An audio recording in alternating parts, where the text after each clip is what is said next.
Imagine if you could wake up, walk down to the river, and find that your dam had built itself while you were sleeping. No heavy lifting, no dragging logs in the rain, just more logs appearing like magic. Most animals think you have to work for every single twig, but today I'm going to show you how to make the forest work for you. Hey there, forest friends! Welcome back to the pond. I'm Beaver, and today we're talking about something every critter dreams of: passive income. Now, usually, if I want a bigger dam, I have to go out, find a tree, gnaw on it for hours, and drag it back. That's active income. If I stop gnawing, the dam stops growing. But what if I told you there's a way to set up a system where the logs just show up? In the human world, they call this making money while you sleep. In the forest, we call it the flowing river strategy. Let's look at my friend Squirrel. Squirrel is the hardest worker I know. Every morning he runs out, finds a nut, and brings it back to his tree. Gotta get the nuts, Beaver. No nuts, no dinner. See? That's a job. Squirrel is trading his time and energy for nuts. If Squirrel takes a nap, he gets 0 nuts. But then there's Owl. Owl lives in a giant oak tree. Years ago, Owl didn't just eat every acorn he found. He picked the best ones and planted them in a special sunny clearing. Hoot, hoot. Patience is the greatest tool in the shed, young beaver. Now, those acorns have grown into trees of their own. Every autumn, those trees drop fresh acorns right at Owl's doorstep. Owl doesn't have to go out and work for those specific acorns anymore. The trees are doing the work for him. That, my friends, is passive income. Bear lumbering over. Hold on a minute, Beaver. You're saying I can just sit here and logs will fall into my lap? That sounds like a honey trap. Is this some kind of scam? Great question, Bear. Passive income isn't free money. You have to plant the tree first. There are 3 main ways we do this in the Canadian forest. Dividend trees, stocks. Some trees in the forest are so successful that they share their extra sap with everyone who helps them grow.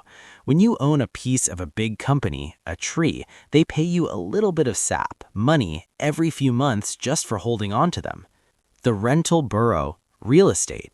Imagine I built a really nice spare lodge and let a family of muskrats live there. Every month, they give me a few logs as rent. I did the work to build it once, but now it pays me every month. The digital map, content, or business. Remember when Owl wrote that book, 100 Ways to Find Mice? He wrote it once, but every time a young owl buys a copy, he gets a tiny piece of a nut. But wait, before you go out and start planting everything you see, there's a danger. Bear tried a shortcut last season. He heard about a magic bean tree that promised to grow 100 feet overnight. It looked so shiny. Bear put all his logs into one tiny sprout, and when the first forest storm hit, well, let's just say Bear is back to gnawing on twigs. If you want a dam that lasts, you need to understand the log-to-sap ratio. Stick around because I'm going to show you the exact step-by-step way to start your own forest without losing your fur. So, how does a beginner start?